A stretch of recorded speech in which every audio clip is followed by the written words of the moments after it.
Donc aujourd'hui, comme je l'ai dit, c'est un culte spécial. Et ce que nous faisons aujourd'hui est tout aussi important que les messages que nous avons donnés.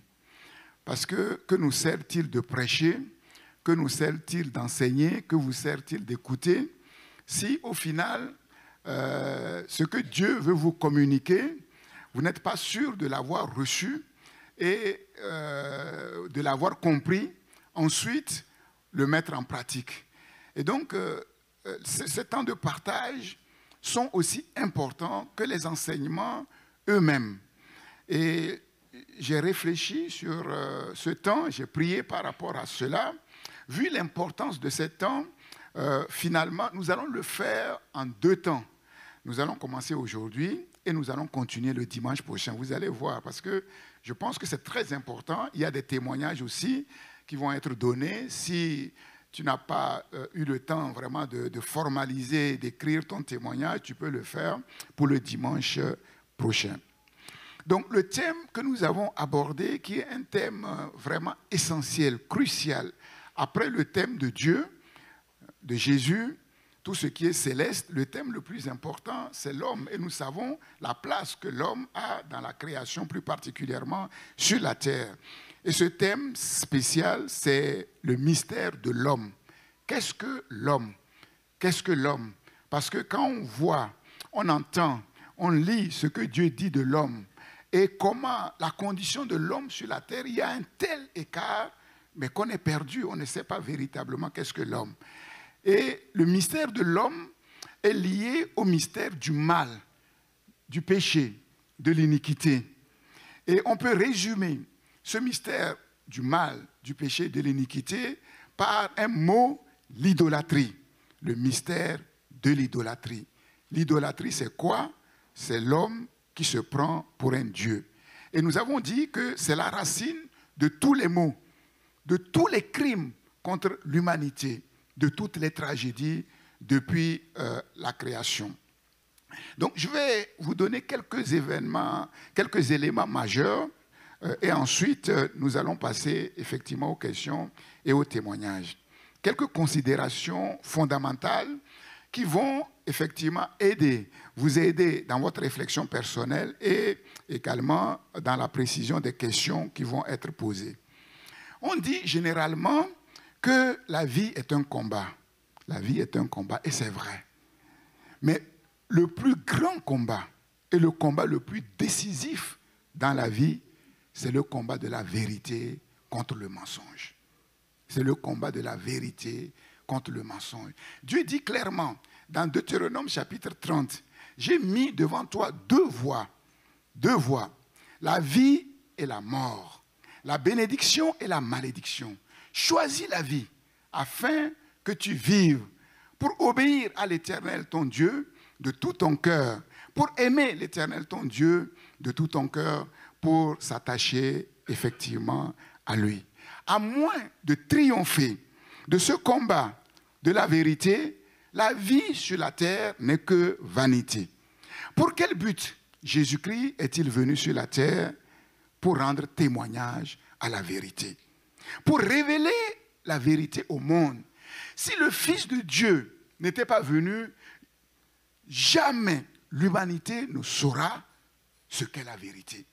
Et Jésus a dit devant le gouverneur de la Judée, Ponce Pilate, « Je suis né et je suis venu dans le monde afin de rendre témoignage à la vérité. Je suis né et je suis venu dans le monde pour une seule chose, un seul but essentiel, rendre témoignage à la vérité, révéler la vérité au monde. » Et il va ajouter, « Quiconque est de la vérité, écoute ma voix. » Écoute ma voix. Donc Jésus est en train de dire que ce qui caractérise essentiellement les enfants de Dieu, c'est l'amour de la vérité. Quiconque aime la vérité, écoute ma voix. Et Pilate va lui dire, qu'est-ce que la vérité? Et Jésus ne va pas répondre. Pourquoi? Parce que la vérité était en personne devant lui. Jean chapitre 14, verset 6, Jésus dit, « Je suis le chemin, la vérité et la vie. Nul ne va à Dieu le Père que par moi. » Donc, pour quelle raison Jésus-Christ a-t-il été tué? Jésus a été tué parce qu'il a dit la vérité. Parce qu'il a dit la vérité. Les Juifs étaient dans l'erreur, dans le mensonge. Et parce qu'ils étaient dans l'erreur, dans le mensonge, cela a suscité en eux la haine, la colère, déclenché les passions meurtrières. La conséquence, c'est que les Juifs ont fini par tuer, crucifier leur Messie. Pourquoi? Parce qu'eux, ils étaient convaincus d'être dans la vérité. Et que Jésus était, lui, dans l'erreur. C'est quand même terrible. Et c'est un enseignement pour nous. On peut être convaincu d'être dans la vérité et se tromper sincèrement. Les Juifs pensaient que c'est Jésus qui se trompait.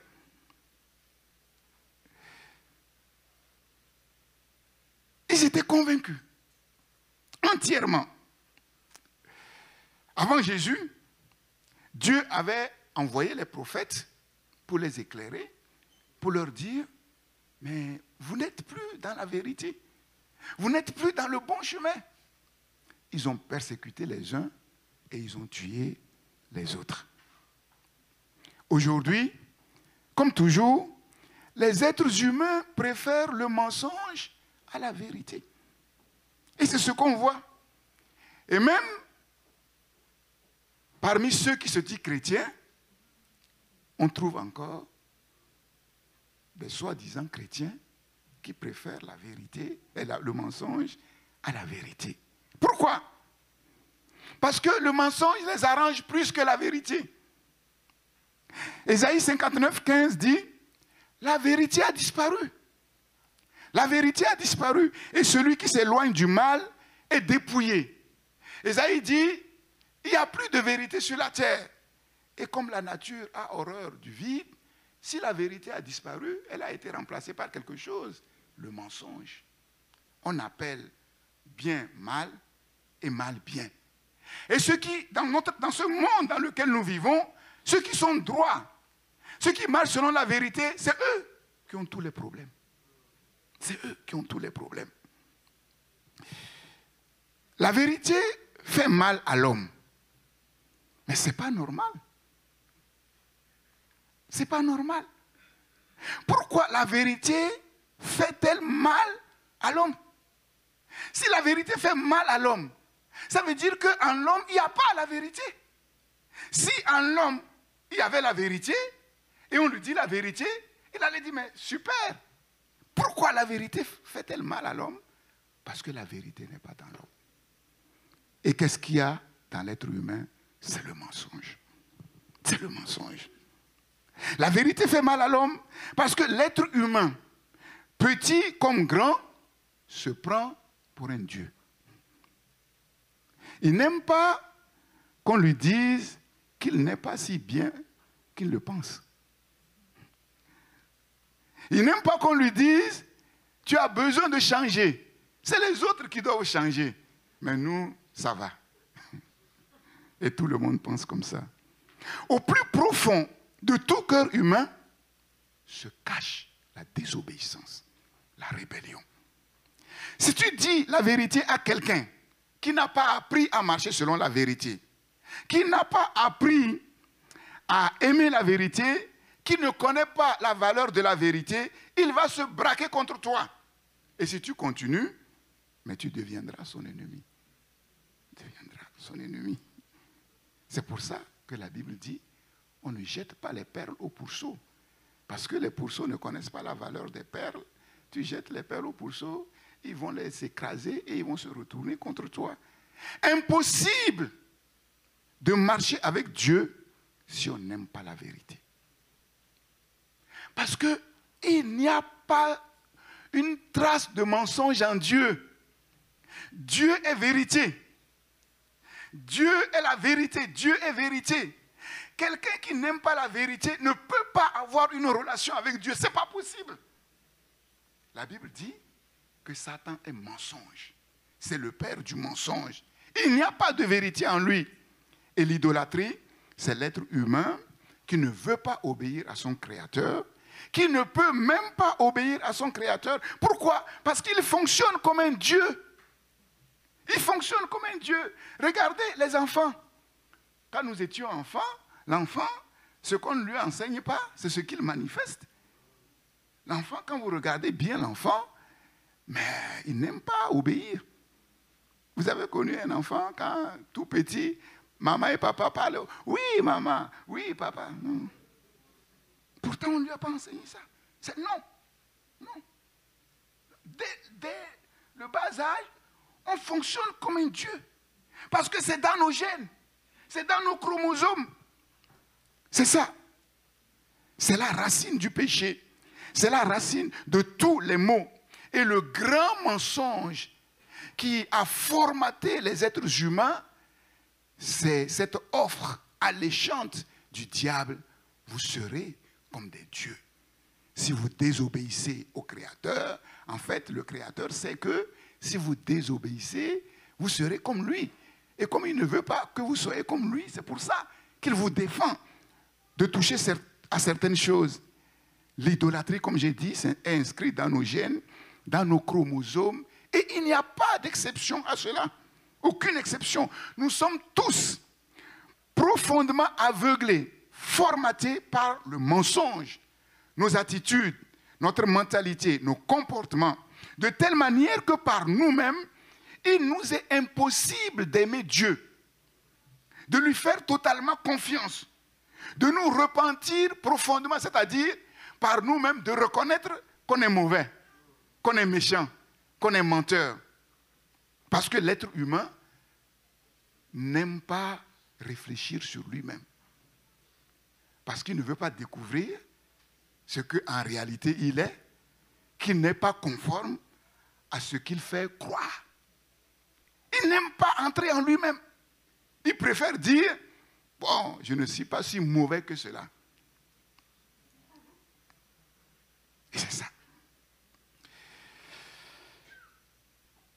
Et donc nous comprenons que il faut une œuvre puissante de Dieu.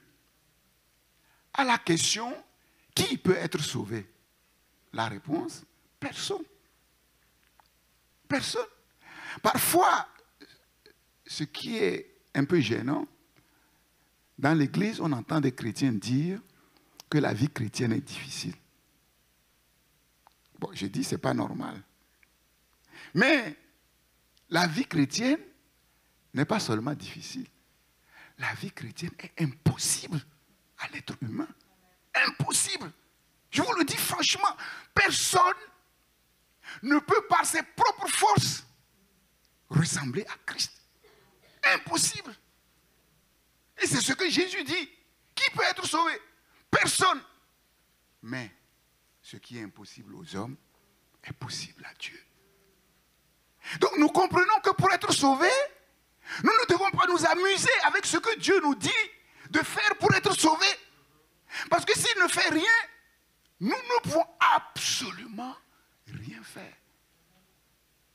Et en fait, dire que la vie chrétienne est difficile, c'est un aveu. C'est dire qu'on s'efforce de vivre la vie chrétienne par nos propres forces. Ah oui? Et là, ce n'est pas seulement difficile, c'est impossible. Impossible. C'est pour cela que Dieu lui-même est venu en personne sur la terre. C'est pour cela que Jésus est venu. Jésus est venu pour s'incarner, pour devenir homme, afin d'apporter la solution à ce problème humainement insoluble.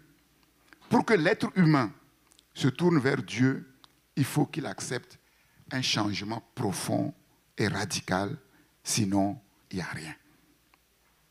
Quels sont donc les fondements d'une vie chrétienne authentique? C'est important de le savoir. Ensuite, maintenant, de le mettre en parallèle avec l'idolâtrie. Avec l'idolâtrie.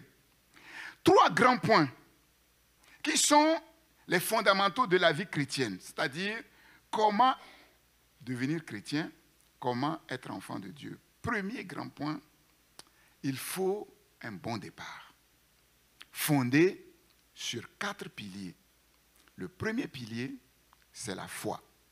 Et la foi, c'est un don de Dieu.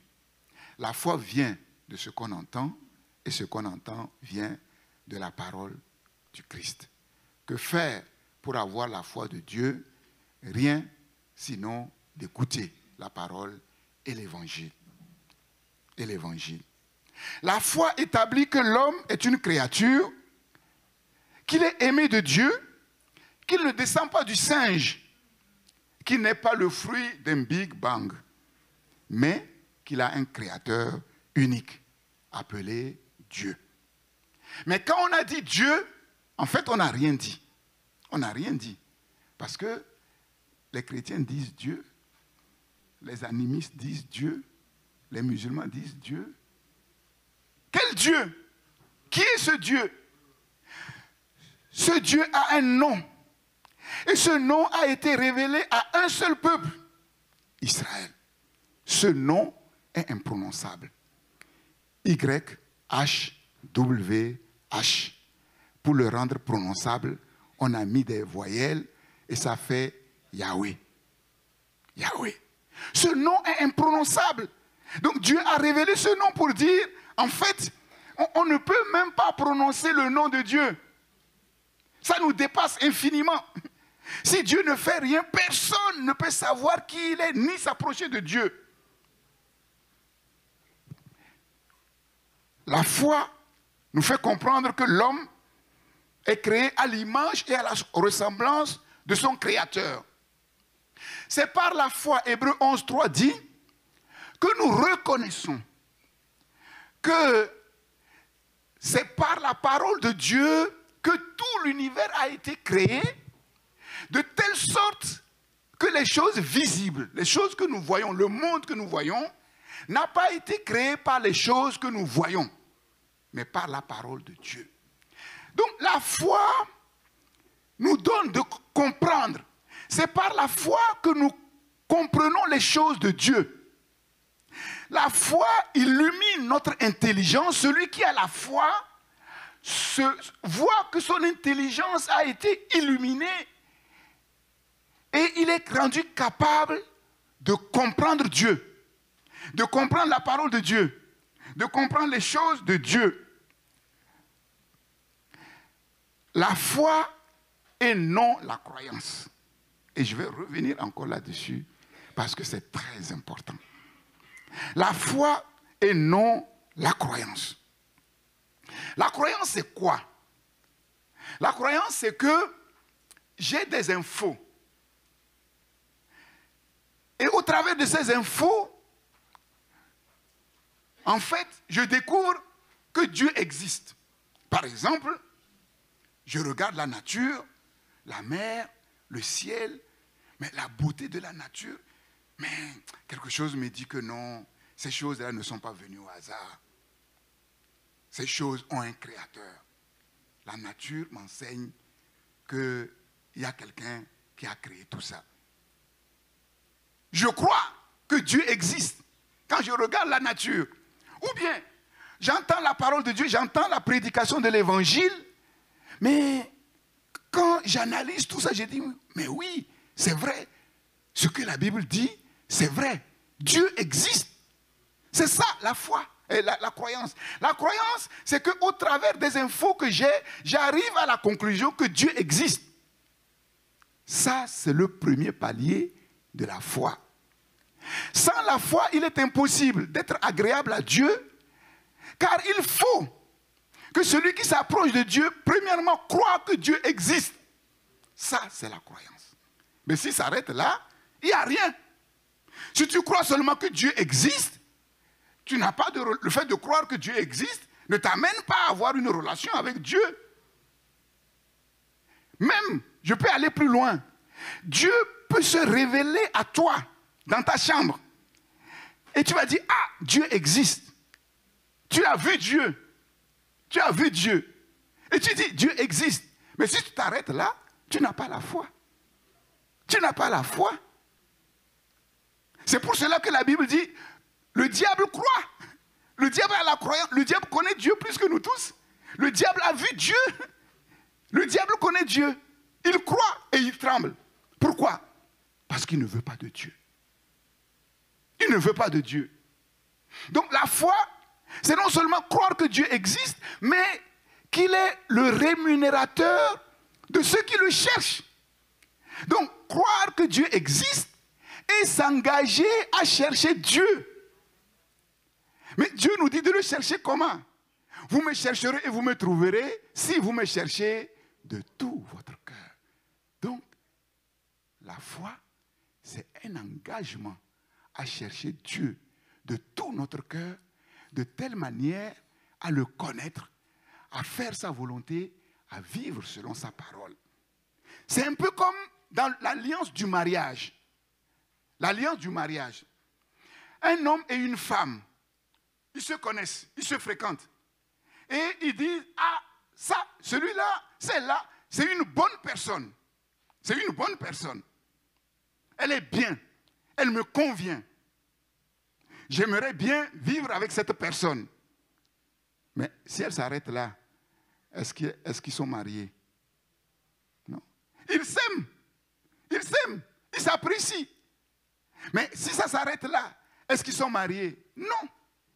Aussi longtemps qu'ils ne vont pas devant le maire pour dire, voilà, je m'engage à prendre tel comme un époux, tel comme une épouse, aussi longtemps qu'ils ne passent pas devant le maire, ils peuvent vivre ensemble, ils ne seront jamais mariés.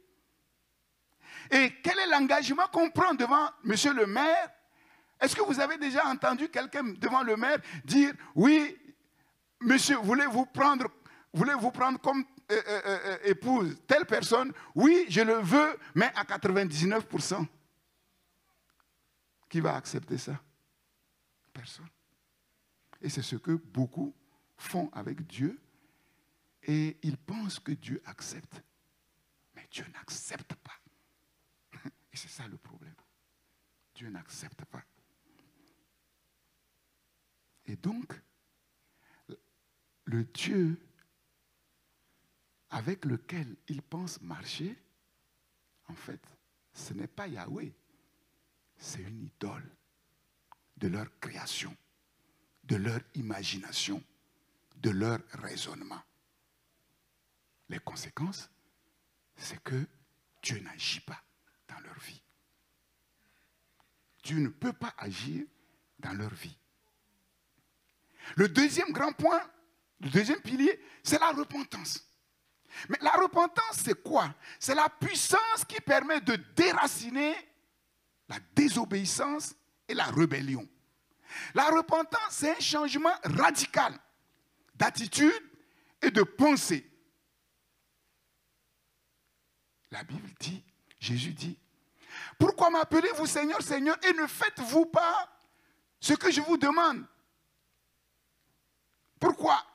Et il dit, « Voici celui... » Je vais le lire, je ne veux pas... C'est très important. Ce que je suis en train de vous dire, c'est très important, vous allez le voir. Et je suis en train de mettre le doigt sur ce qui ne va pas, afin de pouvoir effectivement aller quelque part avec Dieu. Je vais le lire. Luc chapitre 6. Vous croyez que vous connaissez ces choses, hein? Vous croyez que vous connaissez ces choses. Mais beaucoup se trompent. Beaucoup se trompent. Luc chapitre 6, verset 46. Regardez ce que Jésus dit. « Pourquoi m'appelez-vous Seigneur, Seigneur, et ne faites-vous pas ce que je dis? Je vous montrerai qui est semblable à tout homme qui vient à moi, entend mes paroles et les met en pratique. Il est semblable à un homme qui, bâtissant une maison, a creusé profondément, et a posé le fondement sur le roc.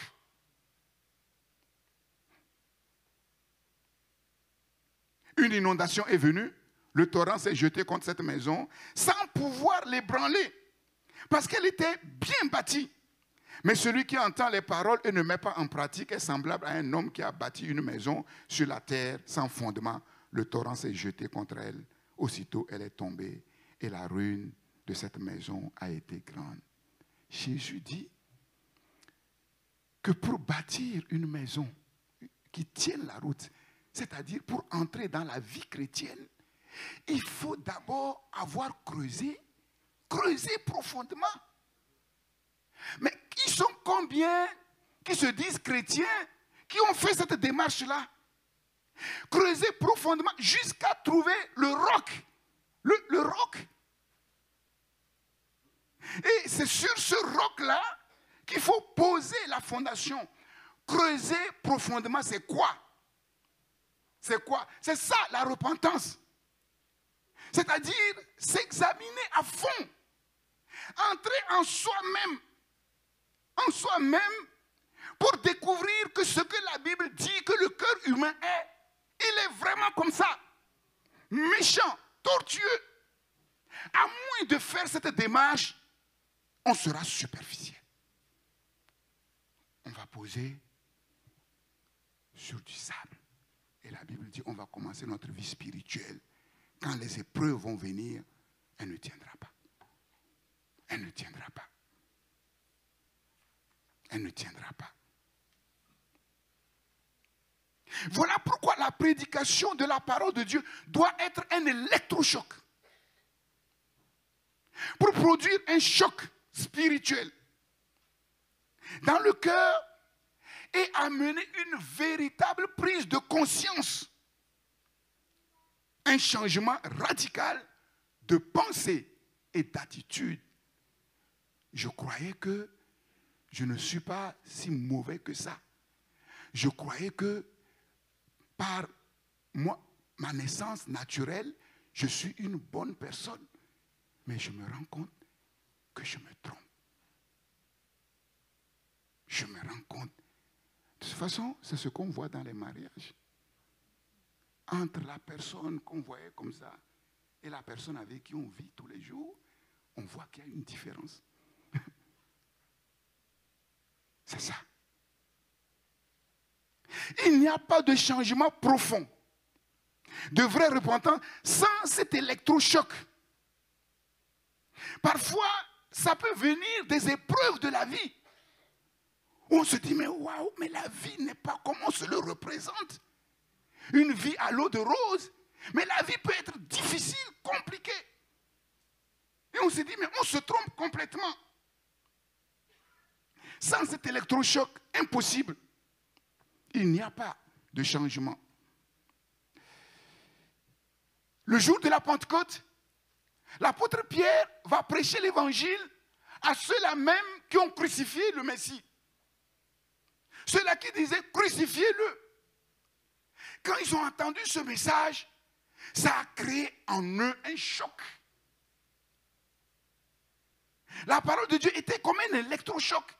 Pour la première fois, ils ont compris qu'ils ont fait une grave erreur. Leur pensée leur disait que cet homme-là, c'est un imposteur. Ils étaient convaincus qu'il fallait le crucifier. Maintenant, ils se rendent compte qu'ils se sont trompés. Et donc, il y a quelque chose maintenant qu'ils ont corrigé dans leur pensée, qu'ils ont corrigé dans leur attitude.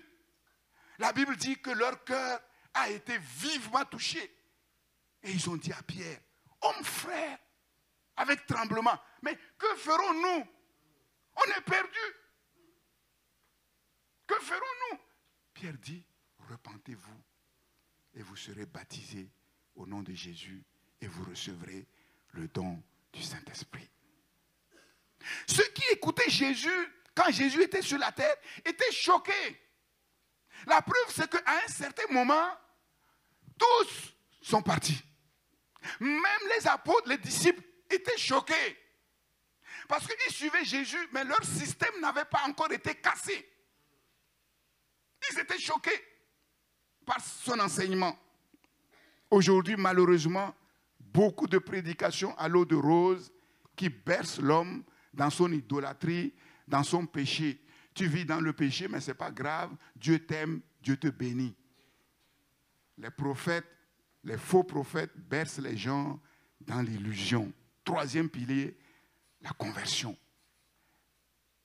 Nos pensées changent. Nos attitudes changent. Nous changeons d'attitude vis-à-vis du péché. Et nous ne disons pas que c'est les autres qui sont pécheurs, mais nous disons que nous sommes pécheurs.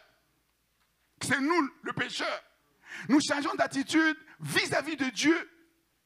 On croyait que, mais Dieu ne nous calculait pas. Dieu ne nous aime pas, mais on se rend compte que c'est nous qui ne calculons pas Dieu. On change d'attitude vis-à-vis de Dieu.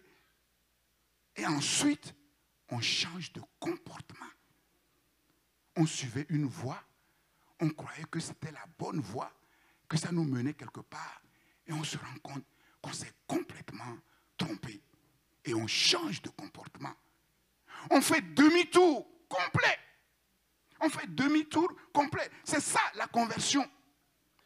Réorientation radicale de la vie. Si quelqu'un veut venir après moi, qu'il renonce à lui-même, qu'il se charge de sa croix et qu'il me suive. Qu'il me suive.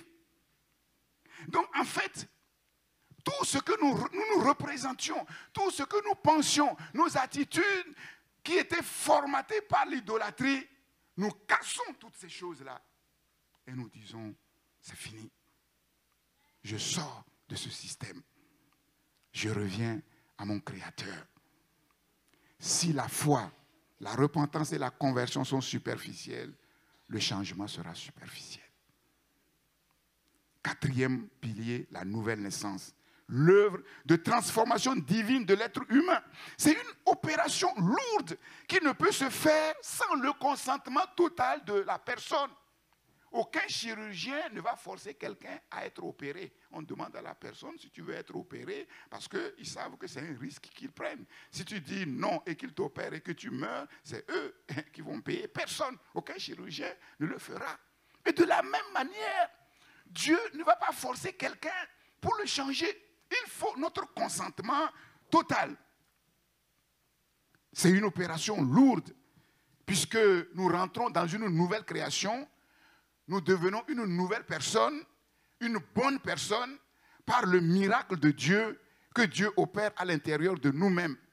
Et en fait, on voit que la force de ce consentement dépend de la conscience qu'on a du mal grave qui est en nous. Personne ne peut accepter qu'on ouvre son cœur s'il n'est pas convaincu que si on ne le fait pas, il va mourir. Personne. Personne. Donc vous voyez, c'est important. Si on ne prend pas conscience de la gravité du mal qui nous ronge, cette idolâtrie, on n'acceptera jamais la chirurgie de Dieu. On n'acceptera jamais. Et la conscience qu'on a du mal qui est en nous dépend de la révélation qu'on a de la croix.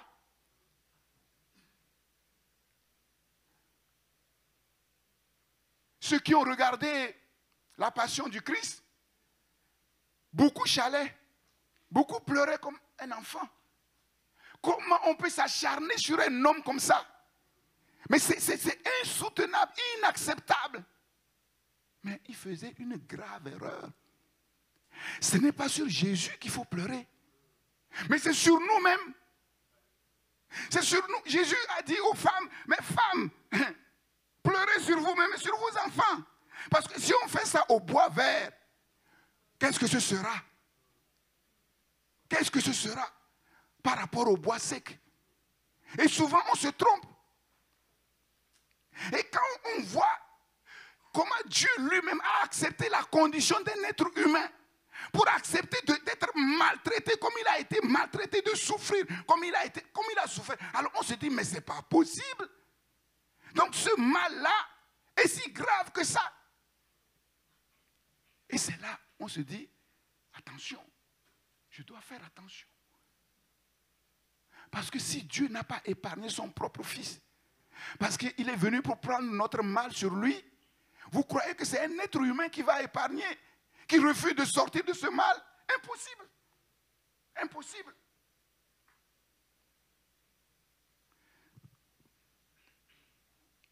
Nous comprenons aussi la gravité de ce mal au travers de l'histoire du monde. On voit bien que dans le monde, mais il y a quelque chose qui ne tourne pas. Dans le monde, il n'y a que des malheurs, il n'y a que des guerres, il n'y a que des atrocités. Et il n'y a aucune exception. L'histoire du monde, comme je le dis, c'est une courbe en cloche. Ça commence, ça monte, et ça arrive à un certain niveau, et ça retombe. Et c'est toujours comme ça. Et on se dit, mais il y a quelque chose qui ne va pas. On prend conscience de ce mal en regardant sa propre vie, les expériences que nous faisons. Nous voyons bien au travers de notre vie comment parfois nous sommes méchants, comment nous mentons, comment nous sommes hypocrites. Comment nous sommes hypocrites. Et parfois, on peut le voir au travers des épreuves dures qui arrivent. On se dit, mais ce n'est pas possible. Comment une telle chose peut m'arriver? Et c'est toutes ces choses-là qui doivent nous amener à la réflexion et à prendre conscience qu'il y a quelque chose dans le monde qui est grave et qui doit être résolu. Et s'il n'est pas résolu, nous allons suivre l'histoire du monde. Même si en apparence ça marche, ça va marcher, et ça arrivera à un moment où ça va tomber. Et là, il n'y a pas d'exception. Un jour ou l'autre, nous allons mourir. Et c'est ça la vérité. La nouvelle naissance, c'est les 4 piliers. La foi, la repentance, la conversion, la nouvelle naissance. Et il faut que ces 4 piliers soient bien posés. Sinon, Dieu ne peut rien faire. Maintenant, quand ces 4 piliers sont bien posés, ensuite il reste un autre grand point. Maintenant, il faut être éduqué par Dieu pour grandir en maturité spirituelle. Et notre Père Céleste agit comme un éducateur qui nous éduque. Quelqu'un peut être bien né, si on le prend, on le met, même si c'est le meilleur parmi les hommes, on le met avec les animaux, il sera comme un animal. Un enfant qui est bien né, s'il n'est pas bien éduqué, il n'arrivera à rien. Il n'arrivera à rien. La vie de Dieu que nous avons reçue doit se développer. Et notre caractère, notre mentalité, nos comportements doivent s'enraciner dans le caractère, dans la mentalité et le comportement de Christ. L'éducation chrétienne se fait essentiellement par la parole de Dieu, par le Saint-Esprit, les ministères dons et les épreuves de la vie. Le rôle du Saint-Esprit, c'est de nous conduire dans toute la vérité par le moyen de la révélation de la parole de Dieu. Dieu fait une œuvre en nous qui démontre dans le monde que l'œuvre que Jésus a accomplie est une œuvre réussie. Et Dieu est capable de faire en sorte que nous soyons à l'image de Jésus. Tel il est, tel nous sommes aussi dans ce monde. C'est en cela que l'amour est parfait en nous, afin que nous ayons de l'assurance au jour du jugement. Le disciple n'est pas plus que le maître, mais tout disciple accompli sera comme le maître. Paul résume tout cela dans 1 Corinthiens chapitre 3. Et Paul dit qu'il ne travaille pas n'importe comment. Il dit dans 1 Corinthiens chapitre 3, verset 9, « Car nous sommes ouvriers avec Dieu, vous êtes le champ de Dieu, l'édifice de Dieu. Selon la grâce de Dieu qui m'a été donnée, j'ai posé le fondement comme un sage architecte et un autre bâtit dessus. Mais que chacun prenne garde à la manière dont il bâtit dessus. Car personne ne peut poser un autre fondement que celui qui a été posé, à savoir Jésus-Christ. Or, si quelqu'un bâtit sur ce fondement avec l'or, l'argent, les pierres précieuses, le bois, le foin, le chaume, l'œuvre de chacun sera manifestée, car le jour la fera connaître, parce qu'elle se révélera dans le feu. Et le feu éprouvera ce qu'est l'œuvre de chacun. Si l'œuvre bâtie par quelqu'un sur le fondement subsiste, il recevra une récompense. Si l'œuvre de chacun est consumée, il perdra sa récompense. Pour lui, il sera sauvé comme au travers du feu. Le fondement, et ensuite nous construisons avec quoi? Non pas avec les matériaux du monde, mais avec les matériaux de Dieu, c'est-à-dire les valeurs de Dieu, c'est-à-dire la parole de Dieu. Et troisième grand point, une fois que toutes ces choses sont bien établies, c'est là où nous demeurons en lui et nous persévérons. Nous demeurons et nous persévérons dans le Seigneur Parce que à partir de ce moment-là, la vie chrétienne fait système. Et ce système fonctionne de lui-même. Vous voyez, quand un enfant naît, sa vie devient un système. On n'apprend pas à un enfant à être un homme. Parce qu'il y a en lui quelque chose d'un homme. Il y a en lui quelque chose d'un homme. De la même manière, quand ces choses-là sont bien en place, il y a en nous quelque chose de Dieu qui fonctionne de lui-même. Qui fonctionne de lui-même, sans véritable effort. La vie chrétienne devient système. Et qu'est-ce qui fait bien fonctionner ce système? C'est le Saint-Esprit. Et par quel moyen le Saint-Esprit fait bien fonctionner ce système? C'est la parole de Dieu. Et si nous laissons le Saint-Esprit faire son travail, nous laissons la parole de Dieu faire son travail, mais la vie chrétienne n'est pas difficile. La vie chrétienne, parce que c'est le Saint-Esprit qui fait le travail. C'est la parole de Dieu qui fait le travail. Et ainsi, nous sommes rendus capables de fonctionner comme Christ. Parce que sur la terre, Christ a fonctionné par les deux moyens. Par le Saint-Esprit et par la parole de Dieu. Par le Saint-Esprit et par la parole de Dieu. Et je termine en disant ceci. Écoutez-moi bien. La vie sur terre est une bénédiction si, au final, on est sauvé. Si, au final, on n'est pas sauvé, la vie sur terre est une malédiction. C'est une tragédie. Nos enfants sont une bénédiction si, au final, ils sont sauvés. Sinon, c'est une malédiction. Et cela, quelle que soit la vie que nous menons sur terre, quelle que soit la vie que nous menons sur terre, si nous ne sommes pas sauvés, c'est une malédiction. Et c'est ce que nous voyons dans Luc chapitre 16. Le meilleur parmi tous les hommes qui vivaient heureux, qui menaient une brillante vie, s'est révélé être la pire des choses. La pire des malédictions. La pire des malédictions. La tragédie, la naissance naturelle, en fait, c'est une tragédie. Si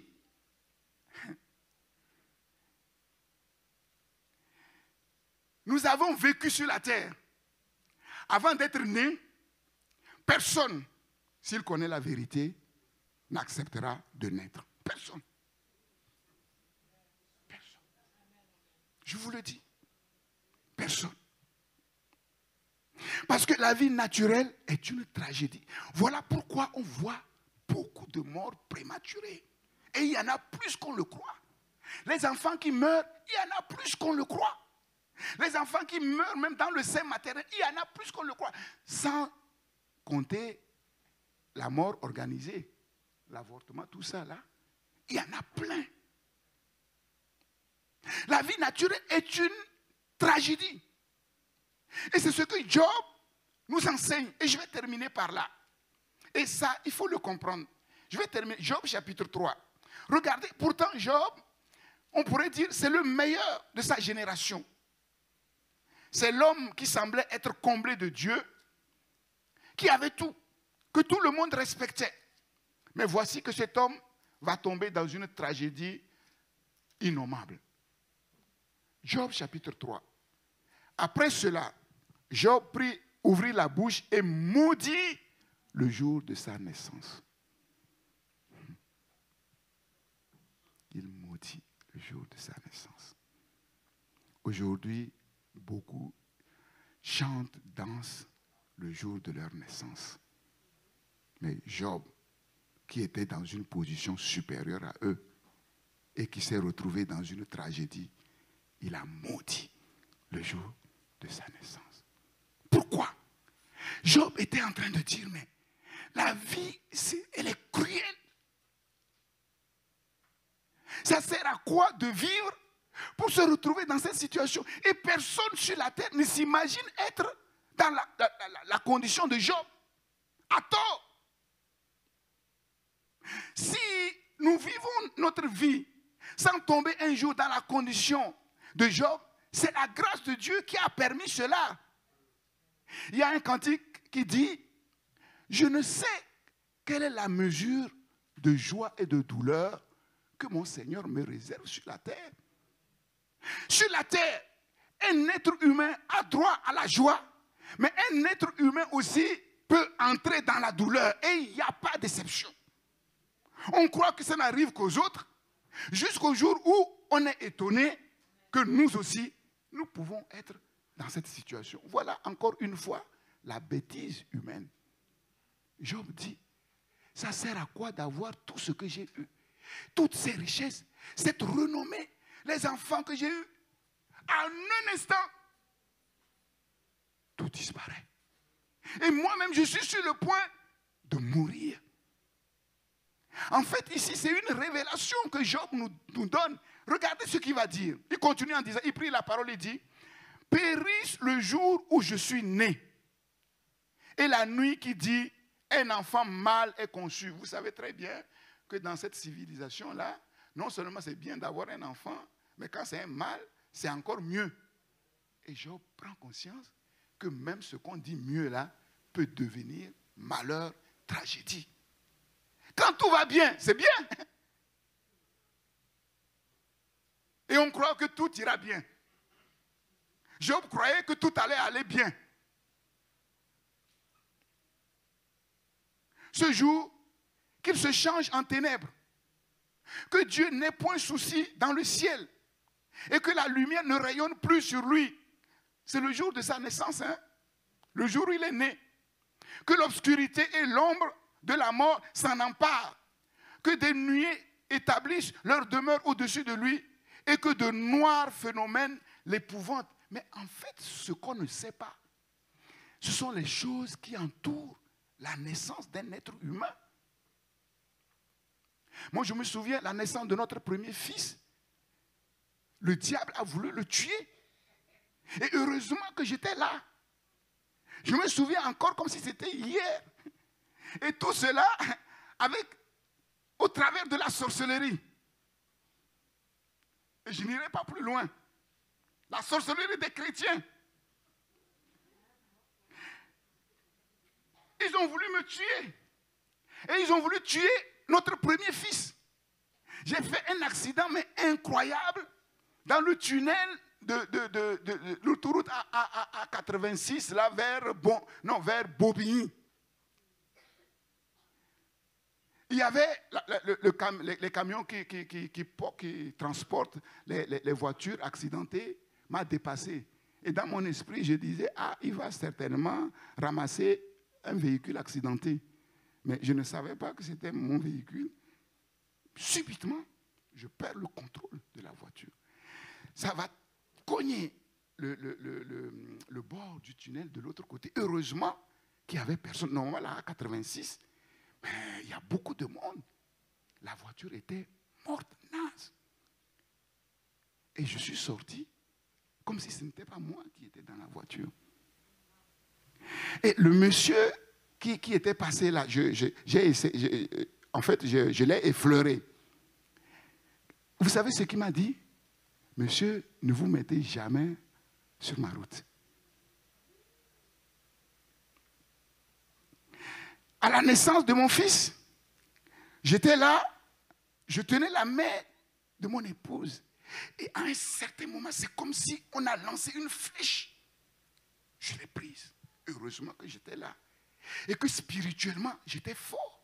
Quand j'ai pris la flèche, ma tête a commencé à tourner. Donc, j'ai laissé la main de mon épouse et je me suis assis.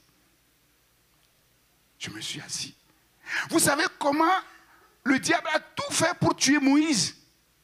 Vous savez comment le diable a tout fait pour tuer Jésus? Et quand il n'a pas pu, mais il a fait un carnage. Il a fait un carnage. Et le dimanche à l'église, j'ai prêché. Il y avait le président des assemblées de Dieu, c'est lui qui avait prêché ce jour-là. J'ai dit, il y a des gens qui ont fait la sorcellerie pour me tuer, pour tuer mon fils.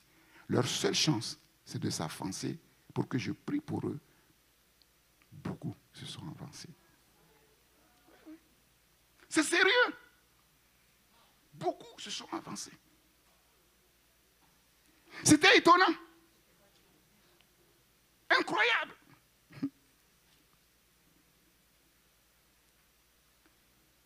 Cette nuit, que les ténèbres en fassent leur proie, qu'elles disparaissent de l'année, qu'elles ne soient plus comptées parmi les mois, que cette nuit devienne stérile. Pourquoi tout ça?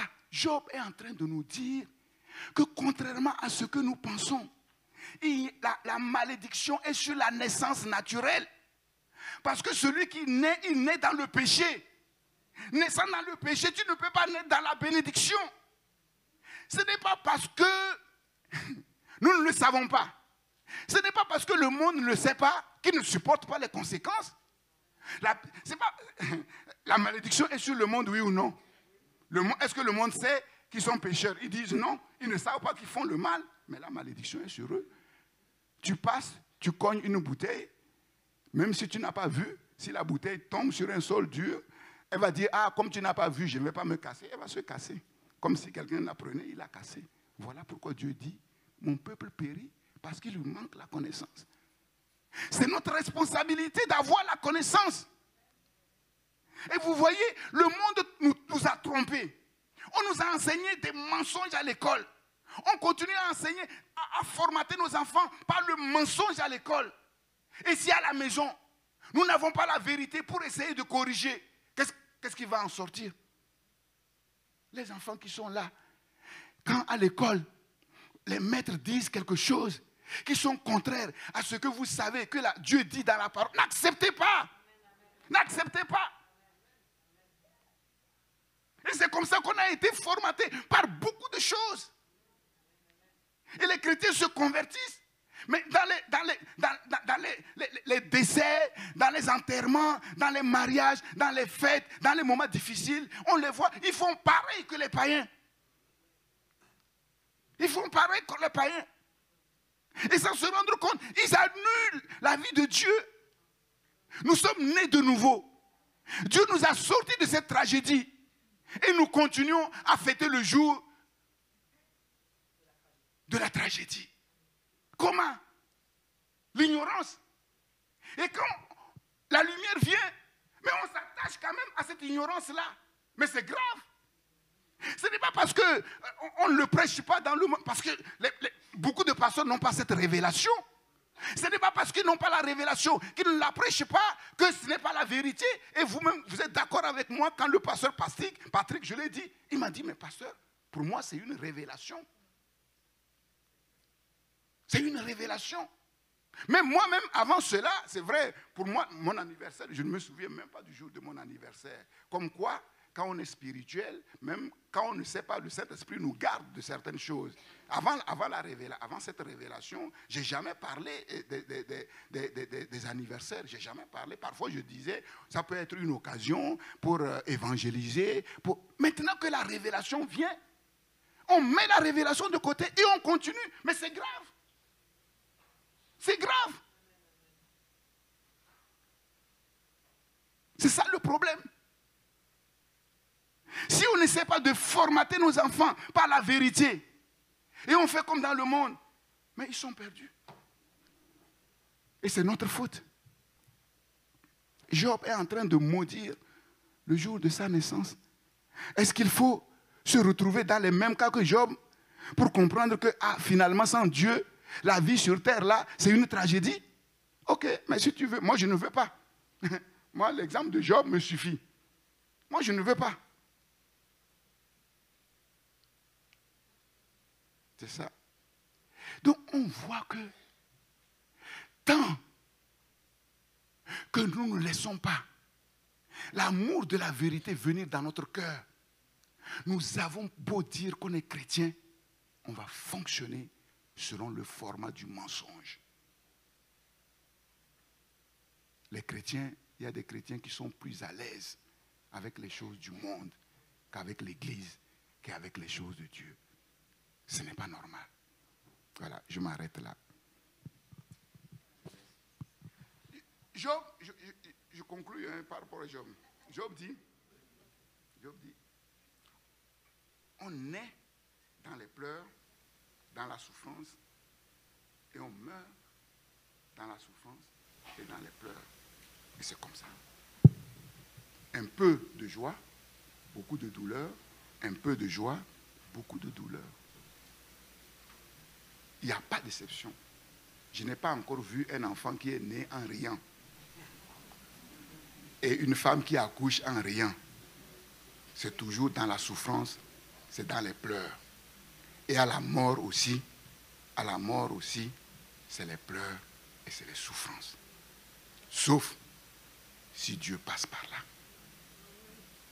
C'est la seule solution. Il n'y a pas d'autre solution. Que Dieu soit béni.